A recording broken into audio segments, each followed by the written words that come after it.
Hi hello ಎಲ್ಲರಿಗೂ ನಮಸ್ಕಾರ. ಹಿಂದಿನ ತರಗತಿಯಲ್ಲಿ ನಾವು ನಮ್ಮ ಹೆಮ್ಮೆಯ ರಾಜ್ಯ ಕರ್ನಾಟಕದ ಬಗ್ಗೆ ನಾವು 6ನೇ ತರಗತಿಗೆ ಸಂಬಂಧಿಸಿದ ನಮ್ಮ ಹೆಮ್ಮೆಯ ರಾಜ್ಯ ಕರ್ನಾಟಕದ ಬಗ್ಗೆ ಹಿಂದಿನ ತರಗತಿಯಲ್ಲಿ ಅಧ್ಯಯನ ಮಾಡ್ತಾ ಬಂದಿದ್ದೆವು.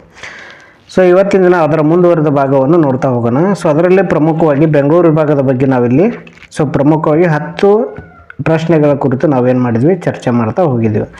ಇದನ್ನು ಡೀಟೇಲ್ ಆಗಿ ನೋಡ್ತಾ ಹೋಗೋಣ. ಅದರ ಮುಂದುವರೆದ ಭಾಗ ಇವತ್ತಿನ ದಿನ ನೋಡೋಣ. ಬನ್ನಿ ಹಾಗಾದರೆ 11ನೇ ಪ್ರಶ್ನೆ.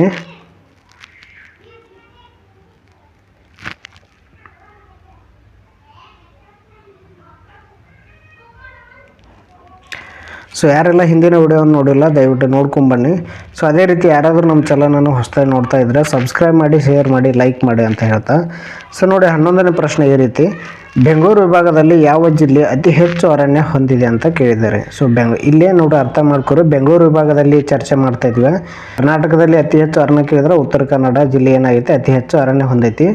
ಅದೇ ರೀತಿ ಯಾವ ಜಿಲ್ಲೆ ಅತಿ ಕಡಿಮೆ ಕೇಳಿದ್ರೆ ಬಿಜಾಪುರ ಅತಿ ಕಡಿಮೆ ಅರಣ್ಯ ಹೊಂದೈತಿ. ನಾ ಇಲ್ಲಿ ಕೇಳ್ತಾ ಇರೋದು ಬೆಂಗಳೂರು ವಿಭಾಗದಲ್ಲಿ ಅತಿ ಹೆಚ್ಚು ಅರಣ್ಯ ಹೊಂದಿದ ಜಿಲ್ಲೆ ಯಾವುದು ಅಂತ ಕೇಳ್ತಾ ಬಂದಿದ್ದೀವಿ ಇಲ್ಲಿ.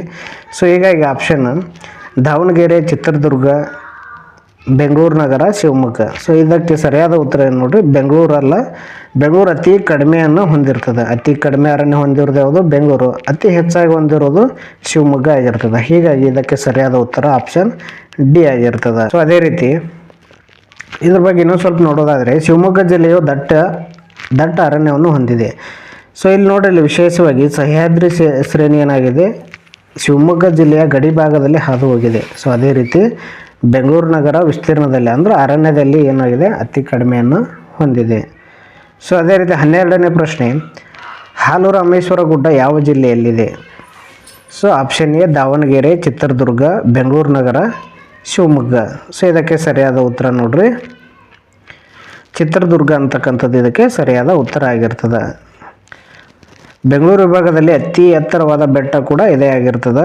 ಹಾಲುರಾಮೇಶ್ವರ ಗುಡ್ಡ ಚಿತ್ರದುರ್ಗದಲ್ಲಿ ಕಂಡು ಬಂದು ಬೆಂಗಳೂರು ವಿಭಾಗದಲ್ಲಿ ಅತಿ ಎತ್ತರದ ಬೆಟ್ಟ ಇದಾಗಿರ್ತದೆ. ನೆಕ್ಸ್ಟ್ ಅದೇ ರೀತಿ ಈ ವಿಭಾಗದ ಇತರೆ ಗುಡ್ಡಗಳು ಯಾವ್ಯಾವ ಬರ್ತಾವಪ್ಪ ಅಂತ ನೋಡಿದರೆ ಕವಲೇದುರ್ಗ, ಚಂದ್ರಗುತ್ತಿ, ಕೊಡಚಾದ್ರಿ, ನಂದಿದುರ್ಗ. ಈ ವಿಭಾಗದಲ್ಲಿ ಅಂದರೆ ಬೆಂಗಳೂರು ವಿಭಾಗದಲ್ಲಿ ಕಂಡು ಬರ್ತಕ್ಕಂಥ ಇತರೆ ಪ್ರಮುಖವಾದ ಗುಡ್ಡಗಳು ಇವಾಗಿರ್ತವೆ. ಇದು ಅನೇಕ ಬಾರಿ ಪ್ರಶ್ನೆ ಕೂಡ ಆಗಿದೆ. ಕೊಡಚಾದ್ರಿ ಬಗ್ಗೆ ಇನ್ನೂ ಸ್ವಲ್ಪ ನೋಡೋದಾದರೆ ಇದು ದಕ್ಷಿಣ ಭಾರತದಲ್ಲಿ ಪಶ್ಚಿಮ ಘಟ್ಟಗಳಲ್ಲಿ ಶಿವಮೊಗ್ಗ ಜಿಲ್ಲೆಯಲ್ಲಿದೆ. ಯಾವ ಜಿಲ್ಲೆ ಇಲ್ಲಿದೆ ಅಂತ ಕೇಳಿದರೆ ಕೊಡಚಾದ್ರಿ ಅಂತಕ್ಕಂಥದ್ದು ಶಿವಮೊಗ್ಗ ಜಿಲ್ಲೆಯಲ್ಲಿದೆ. ಇದು ದಟ್ಟವಾದ ಕಾಡುಗಳನ್ನು ಹೊಂದೈತಿ. ಅಷ್ಟೇ ಅಲ್ಲದೆ 1343 ಎತ್ತರವನ್ನು ಹೊಂದಿದೆ. ಶಿವಮೊಗ್ಗದಿಂದ 78 ಕಿಲೋಮೀಟರ್ ದೂರದಲ್ಲಿದೆ. ಕೊಡಚಾದ್ರಿ ಶಿವಮೊಗ್ಗ ಜಿಲ್ಲೆಯ ಅತಿ ಎತ್ತರದ ಶಿಖರವಾಗಿದೆ. ಯಾವ ಜಿಲ್ಲೆಯಲ್ಲಿ ಶಿವಮೊಗ್ಗ ಜಿಲ್ಲೆಯಲ್ಲಿ ಅತಿ ಎತ್ತರ ಶಿಖರ ಕೇಳಿದರೆ ಕೊಡಚಾದ್ರಿ ಅಂತ ಹಾಕ್ತಾ ಬರ್ಬೇಕು ನೀವು ಇಲ್ಲಿ. ಇದು ಕರ್ನಾಟಕದ ನೈಸರ್ಗಿಕ ಪರಂಪರೆಯ ತಾಣವೆಂದು ಘೋಷಿಸಲ್ಪಟ್ಟಿದೆ. ಕರ್ನಾಟಕದ 13ನೇ ಎತ್ತರ ಶಿಖರವಾಗಿದೆ ಇದು. ಇಷ್ಟು ಡೀಟೇಲ್ ಆಗಿ ಗೊತ್ತಿರಲಿ. ಕರ್ನಾಟಕದಲ್ಲಿ ಅತಿ ಎತ್ತರ ಶಿಖರ ಕೇಳಿದ್ರೆ ಮುಳ್ಳಯ್ಯನಗಿರಿ ಆಗಿರ್ತದೆ. ಅದು ಕೂಡ ಗೊತ್ತಿರಲಿ ನಿಮಗೆ. ಅತಿ ಎತ್ತರದ ಶಿಖರ ಯಾವುದು ಕೇಳಿದ್ರೆ ಮುಳ್ಳಯ್ಯನಗಿರಿ ಆಗಿರ್ತದೆ. ಭಾರತದಲ್ಲಿ ಅತಿ ಎತ್ತರದ ಶಿಖರ ಕೇಳಿದ್ರೆ ಮೌಂಟ್ ಗಾಡ್ವಿನ್ ಆಸ್ಟಿನ್ ಆಗ್ತದೆ. ನೆಕ್ಸ್ಟ್ ಅದೇ ರೀತಿ 13ನೇ ಪ್ರಶ್ನೆ: ಈ ಕೆಳಗಿನವುಗಳಲ್ಲಿ ಯಾವುದು ಶಿವಮೊಗ್ಗ ಜಿಲ್ಲೆಯಲ್ಲಿ ಕಂಡು ಬರುವುದಿಲ್ಲ ಅಂತ ಕೇಳಿದ್ದಾರೆ. ಭದ್ರಾ ವನ್ಯಮೃಗಧಾಮ, ಸೆಟ್ಟಿಹಳ್ಳಿ ವನ್ಯಮೃಗಧಾಮ, ಅದೇ ರೀತಿ ಗುಡವಿ ಪಕ್ಷಿಧಾಮ, ಕಗ್ಗಡಲು ಪಕ್ಷಿಧಾಮ. ಇದಕ್ಕೆ ಸರಿಯಾದ ಉತ್ತರ ನೋಡ್ರಿ ಕಗ್ಗಡಲು ಅಂತಕ್ಕಂಥದ್ದು ಶಿವಮೊಗ್ಗ ಡಿಸ್ಟಿಕ್ನಲ್ಲಿ ಕಂಡು ಬರೋದಿಲ್ಲ. ಅದೇ ರೀತಿ ಭದ್ರಾ ಆಗಿರ್ಬೋದು, ಸೆಟ್ಟಿಹಳ್ಳಿ ಆಗಿರ್ಬೋದು. ನೆಕ್ಸ್ಟ್ ಗುಡವಿ ಪಕ್ಷಿಧಾಮ ಇವೆಲ್ಲ ಏನಾಗಿರ್ತವೆ ಶಿವಮೊಗ್ಗ ಡಿಸ್ಟಿಕ್ನಲ್ಲಿ ಕಂಡು ಬರ್ತಕ್ಕಂಥ ಪಕ್ಷಿಧಾಮಗಳು ಆಗಿರ್ತವೆ. ಕಗ್ಗಡಲು ಕಂಡು ಬರೋದು ತುಮಕೂರು ಡಿಸ್ಟಿಕ್ನಲ್ಲಿ ಕಂಡು ಬರ್ತದೆ. ಹೀಗಾಗಿ ಇದಕ್ಕೆ ಸರಿಯಾದ ಉತ್ತರ ಆಪ್ಷನ್ ಡಿ ಆಗಿರ್ತದೆ, ಕಗ್ಗಡಲು ಪಕ್ಷಿಧಾಮ. ಕಗ್ಗಡಲು ಪಕ್ಷಿಧಾಮ ಕಂಡು ಬರೋದು Tumakuru district. Very very important ಪ್ರಶ್ನೆ ಇದಾಗಿರ್ತದೆ. ಅನೇಕ ಬಾರಿ ಪ್ರಶ್ನೆಯನ್ನು ಇದನ್ನು ಕೇಳಿದ್ದಾರೆ ನೋಡಿ. ಈ ವಿಭಾಗಕ್ಕೆ ಸಂಬಂಧಿಸಿದ ಪ್ರಮುಖ ಧಾಮಗಳನ್ನ ನೋಡ್ತಾ ಹೋದರೆ ಜೋಗಿಮಟ್ಟಿ ಅರಣ್ಯಧಾಮ ಇರೋದು ಚಿತ್ರದುರ್ಗ, ಬನ್ನೇರುಘಟ್ಟ ರಾಷ್ಟ್ರೀಯ ಉದ್ಯಾನವನ ಇರೋದು ಬೆಂಗಳೂರಲ್ಲಿ.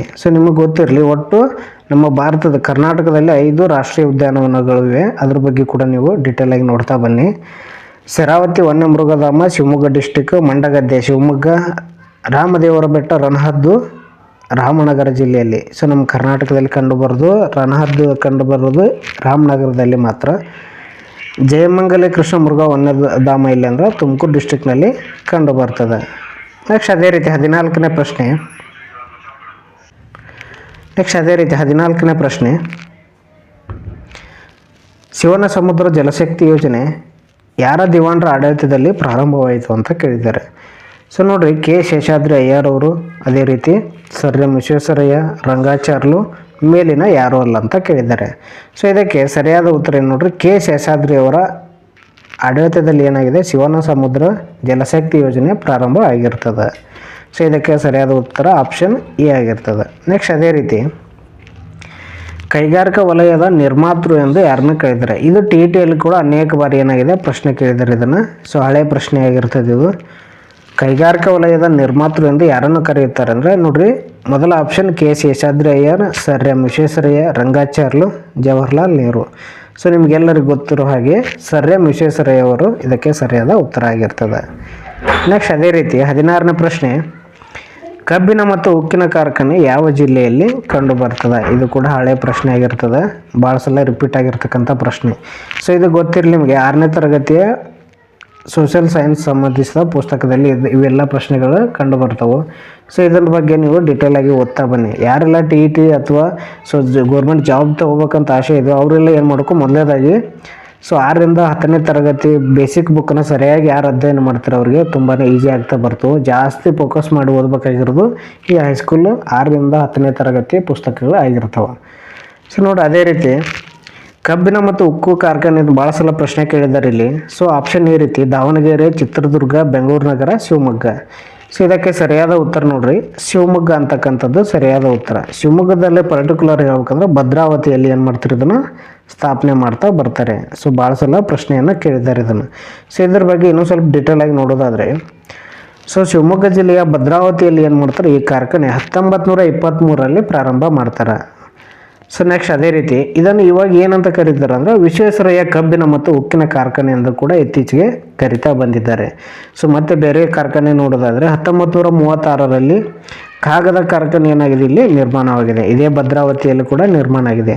ರಾಜ್ಯದ ಮೊದಲ ಸಿಮೆಂಟ್ ಕಾರ್ಖಾನೆ ಕೂಡ ಇಲ್ಲಾಗಿದೆ, ಭದ್ರಾವತಿಯಲ್ಲಿನ ಸ್ಥಾಪನೆ ಆಗಿದೆ. ಹೀಗಾಗಿ ಇದು ವೆರಿ ಇಂಪಾರ್ಟೆಂಟ್ ಆಗಿರ್ತಕ್ಕಂಥ ಪ್ರಶ್ನೆಗಳು ಇವಾಗಿರ್ತವೆ. ಇದನ್ನು ನೋಟ್ ಮಾಡ್ತಾ ಬರಬೇಕು ನೀವು ಇಲ್ಲಿ.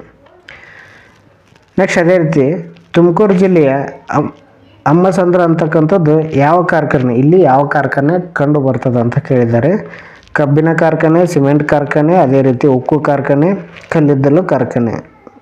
ಇದಕ್ಕೆ ಸರಿಯಾದ ಉತ್ತರ ನೋಡಿ, ಸಿಮೆಂಟ್ ಕಾರ್ಖಾನೆ ಅನ್ನೋದು ಕೂಡ ಇದಕ್ಕೆ ಸರಿಯಾದ ಉತ್ತರ ಆಗಿರ್ತದೆ. ಅಮ್ಮಸಂದ್ರದಲ್ಲಿ ಕಂಡು ಬರೋದು ಸಿಮೆಂಟ್ ಕಾರ್ಖಾನೆ ಆಗಿರ್ತದೆ. ಸೊ ಮೇಲೆ ನೋಡಿದ ಹಾಗೆ ಕಬ್ಬಿನ ಮತ್ತು ಉಕ್ಕು ಕಾರ್ಖಾನೆ ಕೇಳಿದ್ರೆ ಭದ್ರಾವತಿಯಲ್ಲಿ ಯಾವಾಗ ಸ್ಥಾಪನೆ ಆಯ್ತು ಅಂತ ಕೇಳಿದ್ರೆ 1923ರಲ್ಲಿ ಅನ್ನೋದನ್ನು ನೋಡ್ತಾ ಬಂದಿರಿ. ಅಲ್ಲೇ ಕಾಗದ ಕಾರ್ಖಾನೆ ಕೂಡ ಭದ್ರಾವತಿಯಲ್ಲಿ ಸ್ಥಾಪನೆ ಆಗಿರ್ತದೆ. ನೆಕ್ಸ್ಟ್ ನೋಡ್ರಿ, ಸೊ ಇತರೆ ಸ್ವಲ್ಪ ನೋಡೋದಾದರೆ ಬೆಂಗಳೂರು ಮಾಹಿತಿ ಮತ್ತು ತಂತ್ರಜ್ಞಾನ ಮತ್ತು ಜೈವಿಕ ತಂತ್ರಜ್ಞಾನಕ್ಕೆ ಏನಾಗಿದೆ ಬಹಳ ಪ್ರಸಿದ್ಧಿಯನ್ನು ಕರೀತಾರೆ. ನೆಕ್ಸ್ಟ್ ಅದೇ ರೀತಿ ಬಟ್ಟೆ ರಫ್ತು ವ್ಯಾಪಾರದಲ್ಲಿ ದೇಶದಲ್ಲಿ ಕರ್ನಾಟಕ ಎಷ್ಟನೇ ಸ್ಥಾನದಲ್ಲಿದೆ ಅಂತ ಕೇಳಿದರೆ 2ನೇ ಸ್ಥಾನದಲ್ಲಿದೆ. ದೊಡ್ಡಬಳ್ಳಾಪುರ ಆನೇಕಲ್ನಲ್ಲಿ ಸರ್ಕಾರ ಏನು ಮಾಡಿದೆ, ಸಿದ್ಧ ಉಡುಪಿನ ಪಾರ್ಕ್ಗಳನ್ನು ಏನು ಮಾಡಿದೆ, ಇತ್ತೀಚೆಗೆ ಸ್ಥಾಪನೆ ಮಾಡ್ತಾ ಬಂದಿದೆ. ಇಲ್ಲಿ 18ನೇ ಪ್ರಶ್ನೆ, ಅಕ್ಕಮಹಾದೇವಿ ಯಾವ ಜಿಲ್ಲೆಗೆ ಸೇರಿದವರು. ಅಕ್ಕಮಹಾದೇವಿ ಅವರು ಸೊ ಬೆಂಗಳೂರು ನಗರ, ಬೆಂಗಳೂರು ಗ್ರಾಮಾಂತರ, ಚಿತ್ರದುರ್ಗ, ಶಿವಮೊಗ್ಗ. ಸೊ ಇದಕ್ಕೆ ಸರಿಯಾದ ಉತ್ತರ ನೋಡ್ರಿ ಶಿವಮೊಗ್ಗ. ಅಕ್ಕಮಹಾದೇವಿ ಮತ್ತು ಅಲ್ಲಮಪ್ರಭು ಅಂತಕ್ಕಂಥವ್ರು ಸೊ ಇಲ್ಲಿ ವಚನಕಾರರು, ಶ್ರೇಷ್ಠ ವಚನಕಾರರು. ಇವರು ಶಿವಮೊಗ್ಗ ಡಿಸ್ಟಿಕ್ಕಿಗೆ ಸೇರಿರ್ತಾರೆ. ಸೊ ಹೀಗಾಗಿ ಇದಕ್ಕೆ ಸರಿಯಾದ ಉತ್ತರ ಕೇಳಿದರೆ ಶಿವಮೊಗ್ಗ ಡಿಸ್ಟಿಕ್ ಸರಿಯಾಗಿರ್ತದೆ. ನಾಟಕ ರತ್ನ ಬಿರುದು ಯಾರು ಹೊಂದಿದ್ದರು. ನಾಟಕ ರತ್ನ ಬಿರುದು ಆಪ್ಷನ್ ಎ ಅಂತಕ್ಕಂಥದ್ದು ಗುಬ್ಬಿ ವೀರಣ್ಣ, ಸುಬ್ಬಯ್ಯ ನಾಯ್ಡು, ಡಾಕ್ಟರ್ ರಾಜ್ಕುಮಾರ್, ವಿಷ್ಣುವರ್ಧನ್. ಸೊ ಇದನ್ನು ಕೂಡ ಪ್ರಶ್ನೆ ಕೇಳಿದ್ದಾರೆ. ಸೊ ಗುಬ್ಬಿ ವೀರಣ್ಣ ಅಂತಕ್ಕಂಥವ್ರು ನಾಟಕ ರತ್ನ ಬಿರುದನ್ನು ಕೂಡ ಹೊಂದಿರ್ತಾರೆ. ಸೊ ಅಷ್ಟೇ ಅಲ್ಲದೆ ನಟ ಸಾರ್ವಭೌಮ ಅಂತಲೂ ಕೂಡ ಕರಿತಾ ಬರ್ತಾರೆ ಇಲ್ಲಿ. ಸೊ ನೆಕ್ಸ್ಟ್ ನೋಡ್ರಿ, ನಾಟಕ ರತ್ನ, ನಾಟಕ ಸಾರ್ವಭೌಮ ಅಂತಲೂ ಕೂಡ ಕರಿತಾ ಬರ್ತಾರೆ ಇಲ್ಲಿ. ಅದೇ ರೀತಿ ತುಮಕೂರು ಜಿಲ್ಲೆಗೆ ಸೇರಿದವರಾಗಿರ್ತಾರೆ ಇವರು. ಗುಬ್ಬಿ ವೀರಣ್ಣ ಅಂತಕ್ಕಂಥವ್ರು ತುಮಕೂರು ಡಿಸ್ಟಿಕ್ಗೆ ಸೇರಿರ್ತಾರೆ. 20ನೇ ಪ್ರಶ್ನೆ, ಕನ್ನಡದ ಮೊದಲ ವಾಕ್ಚಿತ್ರ ಅಂತ ಕೇಳಿದಿರಲಿ. ಕನ್ನಡದ ಮೊದಲ ವಾಕ್ಚಿತ್ರ ಯಾವುದು. ಬೆಟ್ಟದ ಹೂವು, ಸತಿ ಸುಲೋಚನ. ಸೊ ಇದಕ್ಕೆ ಸತಿ ಸುಲೋಚನ ಅಂತಕ್ಕಂಥದ್ದು ಇದಕ್ಕೆ ಸರಿಯಾದ ಉತ್ತರ ಆಗಿರ್ತದೆ. ಸೊ ಹೀಗಾಗಿ 20ಕ್ಕೆ ಸರಿಯಾದ ಉತ್ತರ ಆಪ್ಷನ್ ಬಿ. ಸೊ ಇದರ ನಾಯಕ ನಟರು ಯಾರು ಅಂತ ಕೇಳಿದ್ರೆ ಸುಬ್ಬಯ್ಯ ನಾಯ್ಡು ಆಗಿರ್ತಾರೆ. ಜಾನಪದ ಲೋಕವನ್ನು ಯಾರು ಸ್ಥಾಪನೆ ಮಾಡಿದರು? So K Hirannaiah, master Hirannaiah, H L Nagegowda, ಅದೇ ರೀತಿ option D Subbaiah Naidu. So ಇದಕ್ಕೆ ನೋಡ್ರಿ, ಜಾನಪದ ಲೋಕವನ್ನು ಸ್ಥಾಪನೆ ಮಾಡಿದವರು ಎಚ್ ಎಲ್ ನಾಗೇಗೌಡ. ರಿಪೀಟ್ ಆಗಿರ್ತಕ್ಕಂಥ ಪ್ರಶ್ನೆ ಇದು. ಎಲ್ಲಿ ಯಾವ ಡಿಸ್ಟಿಕ್ನಲ್ಲಿ ಕೇಳಿದ್ರೆ ರಾಮನಗರ ಡಿಸ್ಟಿಕ್ನಲ್ಲಿ ಏನು ಮಾಡ್ತಾರೆ, ಸೊ ಇದನ್ನು ಜಾನಪದ ಲೋಕವನ್ನು ಸ್ಥಾಪನೆ ಮಾಡ್ತಾ ಬರ್ತಾರೆ ಇಲ್ಲಿ. ಸೊ ಇದನ್ನ ಯಾರು ಸ್ಥಾಪನೆ ಮಾಡಿದ್ರು ಅಂತ ಕೇಳಿದ್ರೆ ಎಚ್ ಎಲ್ ನಾಗೇಗೌಡ. ಎಲ್ಲಿ ಯಾವ ಜಿಲ್ಲೆಯಲ್ಲಿ ಸ್ಥಾಪನೆ ಮಾಡಿದ್ರು ಅಂದರೆ ರಾಮನಗರ ಜಿಲ್ಲೆಯಲ್ಲಿ ಸ್ಥಾಪನೆ ಮಾಡ್ತಾ ಬಂದಿದ್ದಾರೆ. ಸೊ ಹೀಗಾಗಿ ಇದು ಕೂಡ ಹಳೆ TET ಪ್ರಶ್ನೆ ಆಗಿರ್ತದೆ. ನೀವು PCPS ಅಲ್ಲಿ ಕೂಡ ಈ ಪ್ರಶ್ನೆ ಕೇಳೋದನ್ನು ನೋಡ್ತಾ ಬರ್ಬೋದು ಇಲ್ಲಿ. ಒಟ್ಟಾರೆ ನಾವು ಇವತ್ತೇನು ಮಾಡಿದ್ವಿ, 21 ಪ್ರಶ್ನೆವರೆಗೆ ನೋಡ್ತಾ ಬಂದ್ವಿ. ಸೊ ಈ ವಿಡಿಯೋ ಏನಾಗಿದೆ ತುಂಬಾ ಹೆಲ್ಪ್ ಆಗಿದೆ ಅಂತ ಭಾವಿಸ್ಕೊಳ್ತಾ. ಸೊ ಯಾರಾದರೂ ಹೊಸದಾಗಿ ನೋಡ್ತಾ ಇದ್ರೆ ಸಬ್ಸ್ಕ್ರೈಬ್ ಮಾಡಿ, ಶೇರ್ ಮಾಡಿ. ನಿಮ್ಮ ಸಪೋರ್ಟ್ ಹೀಗೆ ಇರಲಿ. ನಾವು 10 ನಿಮಿಷ ನೋಡಿ ರೀಲ್ಸ್ ನೋಡ್ತಾ ಕಳೀತಿರ್ತಾರೆ, ಟೈಮ್ ವೇಸ್ಟ್ ಮಾಡೋಕ್ಕಂತ. ಇಂಥ ಸಮಯವನ್ನು ಏನು ಮಾಡಬೇಕು, ಹೆಚ್ಚು ಯಾರು ಅಧ್ಯಯನ ಮಾಡ್ತಾ ಬರ್ತೀರ ನಿಮಗೆ ಸೊ ಮುಂದಿನ ದಿನಗಳಲ್ಲಿ ಯಾವೆಲ್ಲ ಎಕ್ಸಾಮ್ಗಳು ಬರ್ತಾವೋ ಅವ್ನು ಫೇಸ್ ಮಾಡಿ ಎದುರಿಸಲಿಕ್ಕೆ ತುಂಬ ಈಸಿ ಆಗ್ತವೆ. ಸೊ ಎಲ್ಲರಿಗೂ ಆಲ್ ದ ಬೆಸ್ಟ್ ಇರುತ್ತೆ. ಮತ್ತೆ ಮುಂದಿನ ತರಗತಿಯಲ್ಲಿ ಸಿಗೋಣ. ಅಲ್ಲಿವರೆಗೂ ಧನ್ಯವಾದಗಳು, ನಮಸ್ಕಾರ.